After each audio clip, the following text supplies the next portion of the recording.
Shall I proceed? Sorry. For the record, I'm Eric Smart with Bolan Smart Associates.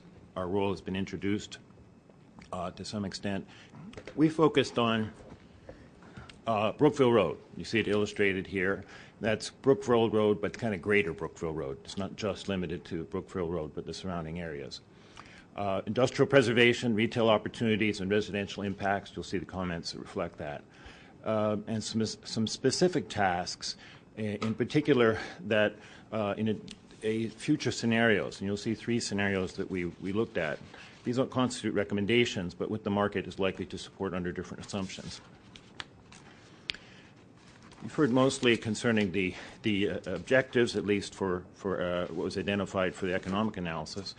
And I wanted to highlight that as you heard from the prior presentation on market, it's what would be grounding in terms would support a conceptual plan. We participated, Bolan Smart participated in the public meeting in January, and so what this presentation is a combination of excerpts from the January presentation and then kind of along from last week what we prepared and reflected some of the things of what we heard from the primary and not just the prior meeting and not just the meetings, of course, being involved in the process. I'm going to highlight a few things here with respect to the existing land uses as they inform us for prospective development. On the industrial flex market, it's a mix of uses that are present there. It can't it has to be underscored that it's such a critical location for regional. It's not just, it really goes beyond inside the Beltway. It serves a great many users and consumers associated with the industrial base that's in there. Sustaining land use for Montgomery County.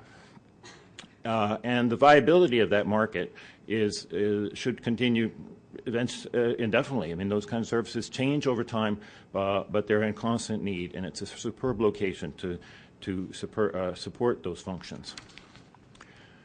Retail.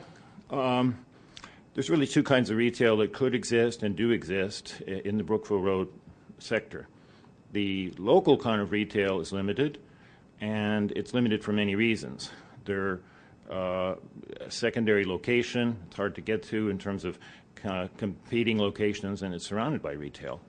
On the other hand, hybrid retail or makerspace, as has come to be described in some ways, is very successful. At least it exists and has tremendous prospect to thrive at this location for different reasons. It exists because there's not that many other places like this. So very strong demand for want of a term, hybrid retail, whether it be in showrooms or what have you. On the residential side, a couple of things to accent. We looked at a study area that was more focused on Brookville Road, not over at Summit Hills, and that's around a 50-50 mix between multifamily and single family. That informs us in terms of there's a mixed market and a strong affordability component. And there are some sites, as you've seen, which present themselves for redevelopment or filling in some vacancy, regardless of whatever happens specific to the Purple Line, for example. The institutional use we had to look at and appreciate. I think you all know it's a very significant element here. It kind of is self-contained, particularly the military installation, and it accounts for a huge amount of the employment area. And we can't exactly impact all that, but it's a very important part of what defines as some of the development opportunities, particularly as they pertain to retail. So redevelopment considerations. Strong submarket for industrial use. I want to highlight 2 things in terms of what could be a turning point for redevelopment. The existing property values generally exceed redevelopment value. I think most of you probably have dealt with that in other assignments or things you've looked at, and that what that means is that they're earning income now. They're not just sitting there vacant, the industrial properties, and that should be able to continue net of some other influences. And we don't see immediately that those other influences for redevelopment are going to change that existing value for the kind of uses that are in place now. Future gentrification, also has limitations, primarily because the location, we don't foresee it supporting high-rise construction costs and substantial amount of structured parking, both concepts that you're familiar with in other marketplaces. The regulatory impacts we need to highlight, because what we look at is, why isn't this retail that we think could be there now? Well, there's various property ownership reasons. I don't mean right along Brookville Road. Picture sort of a small shopping center, not to advocate it, but as a prospective use. That there are some constraints associated with the prior zoning, and now it has been adapted more, as you know, to the IM. But still, part of the reason, in our view, some of the retail that we would have expected to see there, convenience stores and additional dining options, aren't there because of some limitations with the zoning that just have meant that they've gone elsewhere, and, for example, primarily to the Spring Center, where the local users and employees tend to migrate, or the property down on Grove Road. Market prospects, additional retail but limited, and I'll comment a bit more on that later, and diversifying housing types, a very important element of what this community speaks to now, and some of the properties would speak to as their prospect. We were asked to look at purple line impact, contributory to change but not market transforming. It's not going to change the primary land uses. In our view, not necessarily whether or not they're preserved by virtue of the plan before you, but from a market standpoint. And yet, in that contribution, some enhanced land use connectivities, which I'll illustrate.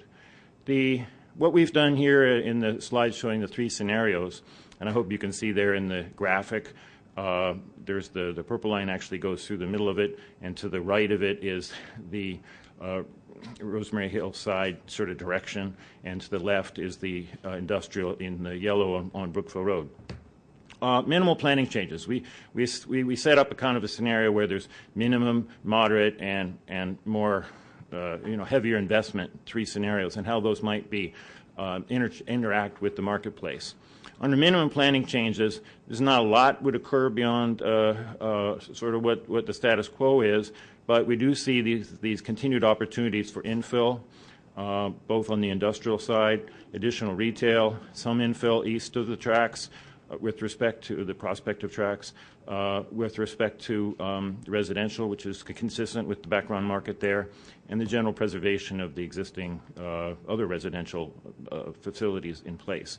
So these are layered, going from the first situation, which is kind of near term, to a moderate term where additional investments might be committed. Those could comprise focusing more on Brookville Road enhancements, some of the elements that you've heard in the proposed plan concepts today, and what would be the impact of those. They would gradually, we're showing sort of a shading, a densification. It's not that the word's densification, but the shading of the respective geographic illustrations there.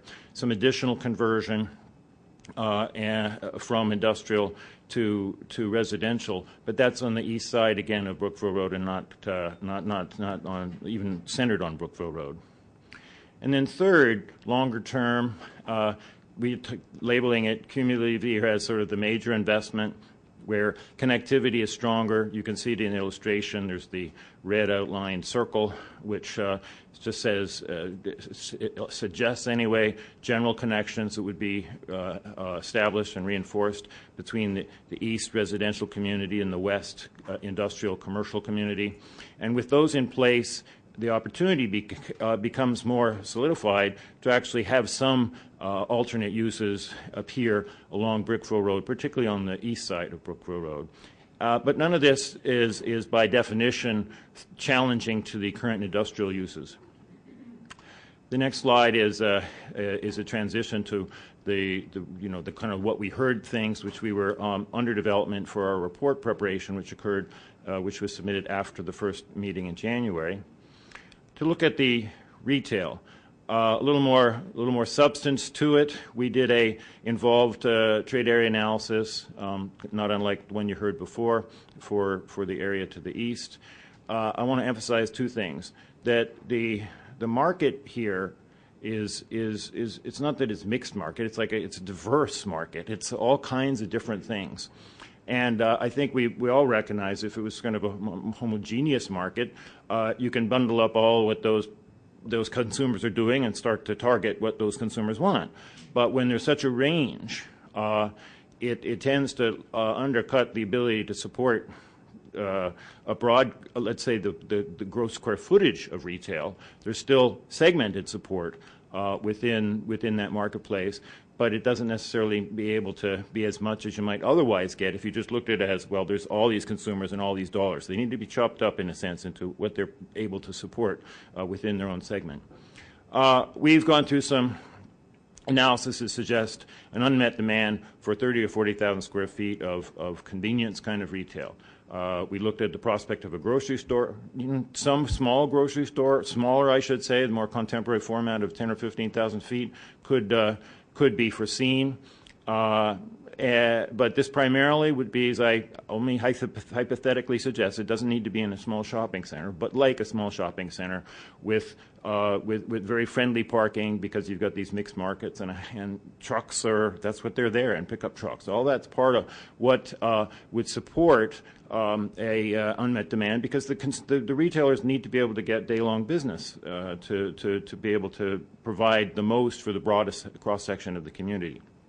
The hybrid retail is a very exciting prospect. You're seeing it elsewhere in the region, but this is a superb location for that, and we've illustrated that there's a lot of it. We have no basis. We suggest a basis for 20,000 feet, but it's really against 1 million plus square feet of industrial space. It could be quite a bit more. The impacts of that tend not to be severe in terms of land use, because people come and they're there for a dedicated purpose. The residential, I'm going to highlight again that we see that the affordability should be preserved, not extensively impacted with the arrival, if it occurs, of the Purple Line. And the background marketplace is supporting appreciation in the single-family homes, as you've seen in many locations proximate to the Beltway. Industrial preservation. We focused a lot on this, and our reports got quite a bit as well. It is full of this, actually. And we looked at case studies around the region, which have some characteristics similar to the Brookville Road area. Some key points to highlight in terms of what makes them tick is that they survive based on a critical mass of uses, and that's to be maintained. This area has that. A wide range of users which fit in with that critical mass. And in our perspective, that it's not as if there's going to be a lot more industrial land. It evolves within the spaces that are there. Some of the spaces are relatively new construction. You're not dealing with obsolete industrial area. You have a very contemporary functional industrial inventory at this location. So how does the purpose to look at these case study areas was how to sustain it? So we established the framework for why it's working. And sustainability is, well, don't change it very much.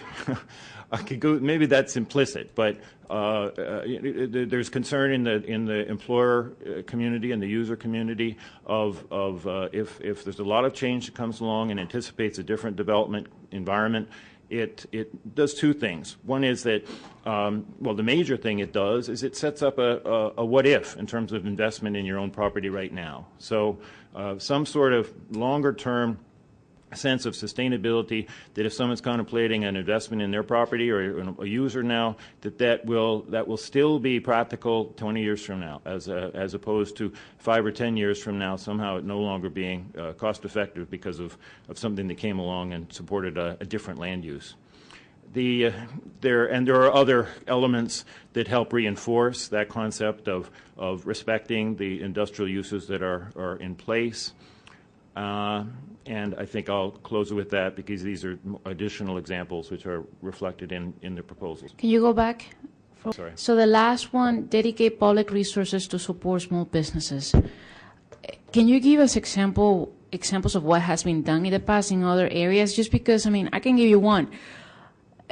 Silver Spring has way too many Ethiopian restaurants, okay? And these folks don't come only from Ethiopia. They come from Washington, D.C., right? They were pushed out. We don't want that to happen here. So what measures can we push to make sure that the businesses that are there can stay there? And I'm talking about economic incentives, because I'm all about, obviously in support of density, because if you have density, this business will benefit because you're going to have more customers, more clients, and so on. But we need to make sure that they remain there. I mean, the cannoli place in Laytonsville is awesome. I want to make sure it stays there. The pasta place as well. Many other car services. So give me examples of things that we can push so we're not creating this, closing down businesses. So. Well, yeah, a few things there. I want to make a little bit of a distinction between restaurants that serve a wider destination. But if we look at the uses that are present in Greater Brookville Road now, there's a few things that come to mind and are reflected in looking at these other locations. I want to start with a really significant one, and that is the ability to make the small businesses feel like they're part of a community. Melissa had great success in pulling some of that together, but if I could, I think it's fair to say that they were kind of operating in different segments. And so branding is part of what's implicit in this supporting a small business, so that where there's not necessarily a business association, there's a place to identify with that is perhaps got some public support, saying it's important that you're here. We want you to be here, and this is where we can help support institutionally with sort of soft support. The other examples are that it's affordable. But I go to the one the challenge that I just described, is that many of these businesses, in order to survive, have to be able to reinvest. And they're smaller businesses, and they don't have direct access to capital. And so they're kind of operating under a shorter-term environment of uncertainty. And the ability to say that this property is going to be able to sustain itself as a landlord for 20 years, and you can really commit there and get a payback on the investment or the loan you've got to get. So that's another device. And then thirdly, there is this dimension on the physical side. And this is for you guys to consider at another, certainly in another context. But support of small business, I mean, heck, I have a small business. And there's a lot of things to keep a small business running. So that's kind of a generic comment, but it's a real, I guess I have to say it gets down to layering of regulatory issues. And I skipped past here a little bit of not, well, one right up above here, protection from nuisance buffering to accommodate new alternative uses. The existing small businesses, they need to step up their environmental game. They need to do all these things, but that's part of being able to support them as small business. There's conflicts and contradictions. So I didn't provide you specific examples, but it's that bundle of yeah, we're kind of not just saying we're with you, but we are with you in terms of being able to continue and reinvest in your business.